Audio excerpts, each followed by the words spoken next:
Well, good morning. We're going to be looking at some verses in Romans chapter 13.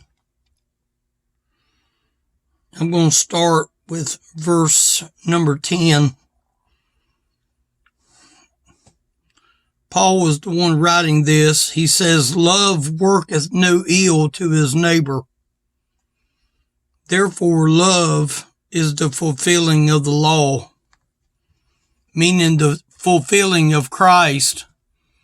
I was reading a little bit below that, and to keep the verses in context, if you notice in verse 11, he starts out, "and that," meaning he's adding to his sentence in verse 10. And that, knowing the time, that now it is high time to awake out of sleep. You know, I'm afraid that there's a lot of time that people are not using their time like they should. I'm just sensing more and more that time is drawing nigh. It goes on. It says, "In that, knowing the time, that now it is high time to awake out of sleep, for now is our salvation nearer than we believed." You know, I believe that people are content in just staying in their sleeping mode. I believe that there's people that don't mind one bit that they are just sleeping through the coming of the Lord. And I believe he's coming. He says here, it is high time to awake out of sleep. That tells me that there's a lot of people that are in sleep. And I'm not talking about natural sleep like in a bed. I'm talking about sleep when it comes to the concern for their soul. That's the kind of sleep that I'm referring to. It says in this verse, "and that, knowing the time." See, a person that is saved understands the time. A person that is not saved doesn't seem to value the precious time that we have. "But that now it is high time to awake out of sleep, for now is our salvation nearer than we believed." I have a clock up here, and the clock doesn't work. But you can sort of tell where the second hand is. You notice that it's between the 7 and the 8. And the time is not working. But you know, the higher that second hand goes to the 12, that means that time is drawing nigh even more. You notice that the second hand is on its way upwards. Now, when it gets to the 12, if it gets past the 12, then it's on its way downwards. But it's still got to go past the 6 in order to get where it is now. And you know, I truly believe in my heart that both the little hand and the minute hand is almost on 12 o'clock even. I don't know if I can do this. I don't know if I can move it up. I don't know if it'll let me move it up.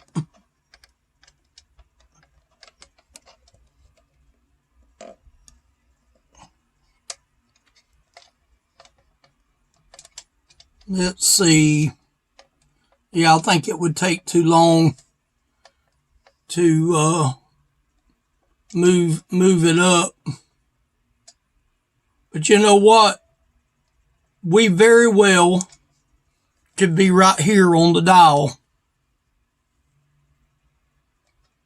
But this is where we're heading to.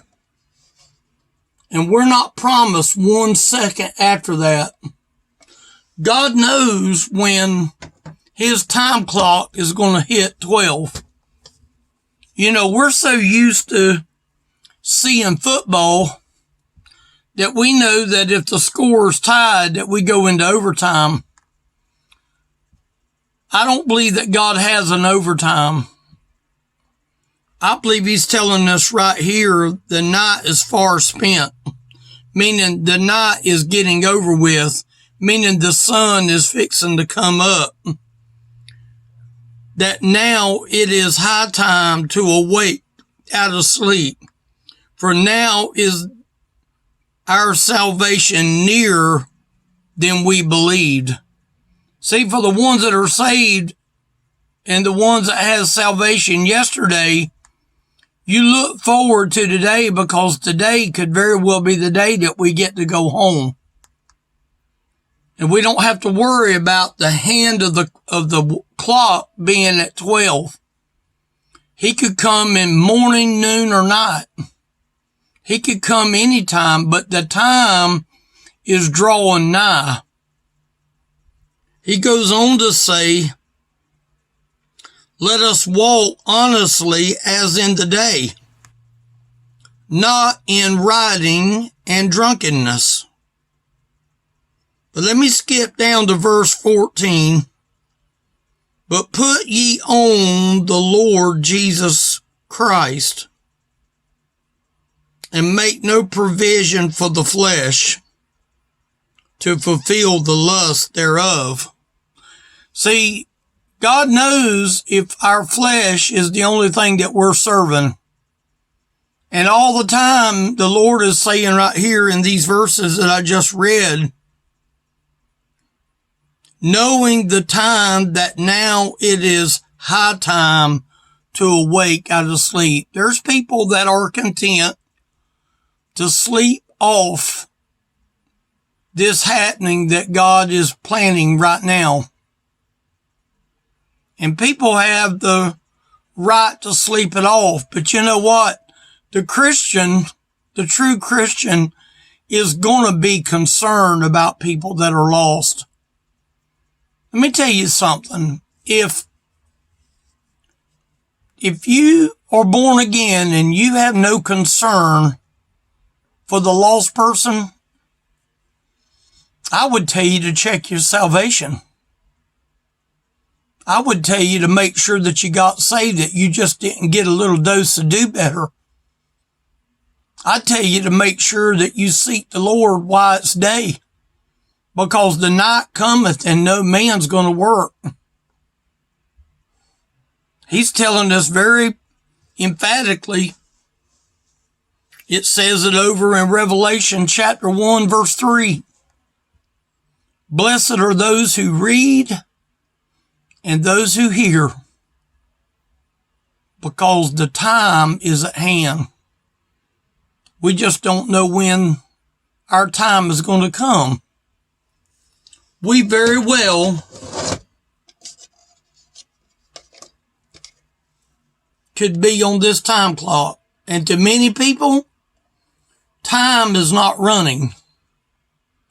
But if I had a battery, and I wasn't planning on doing this, if I had a battery, and I don't know that I have one, and I might not, I'm going to try something. I am going to try something.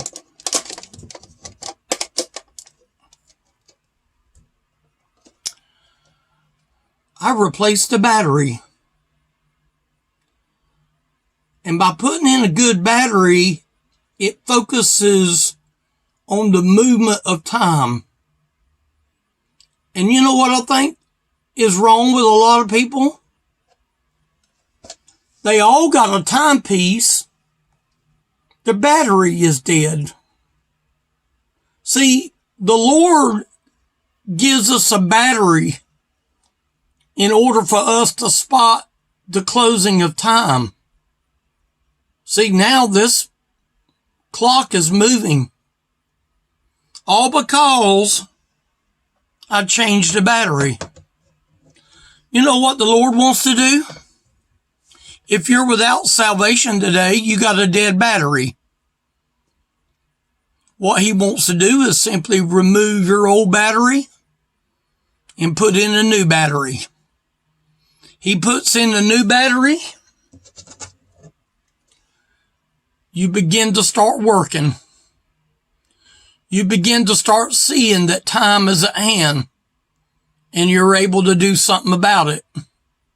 But with your old battery, the old battery that wasn't any good, he just wants you to hand him the old battery. He wants to change your battery. When he changes your battery, he automatically gives you salvation. So don't be content using your battery because your battery won't make your timepiece work. Jesus has a new battery. And when you change the battery into the new battery, it's amazing how things begin to work. If you got a timepiece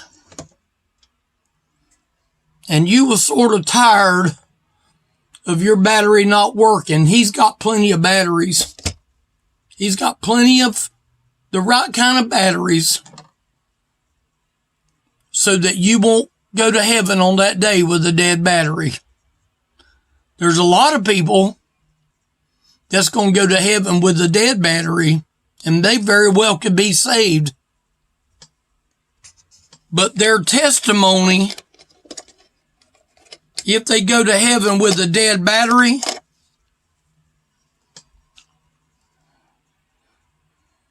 the timepiece ain't going to work. And it's going to cost us in the final end. Don't be that way. Let him install the battery that can begin to make your timepiece work again.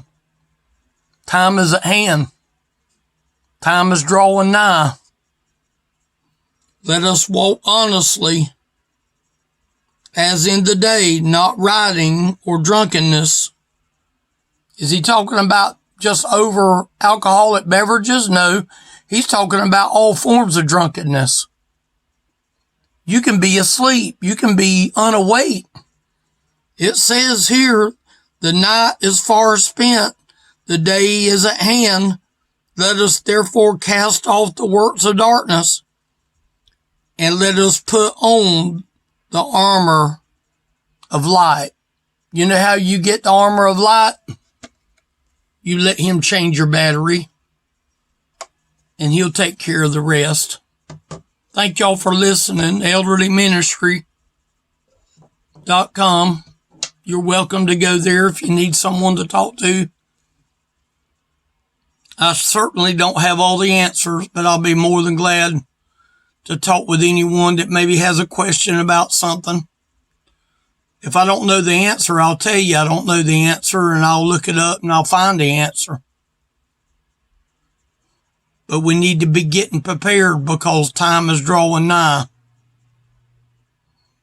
Go read Revelation 1 and verse 3. Time is at hand. If I can help you, by all means, give me a shout, give me a call. If this has been a blessing, share it. People need to examine their timepiece while it's day. You know, I couldn't examine this timepiece in the middle of the night. I wouldn't have eyes to see that that second hand wasn't moving. But, you know, people don't have enough sense to hear if the timepiece is moving. And I might not be able to hear the mechanism in here that is ticking away. He just wants you to see your red second hand to move. And he's able to do that. He's the only one that is able to change your battery. Thank y'all for listening.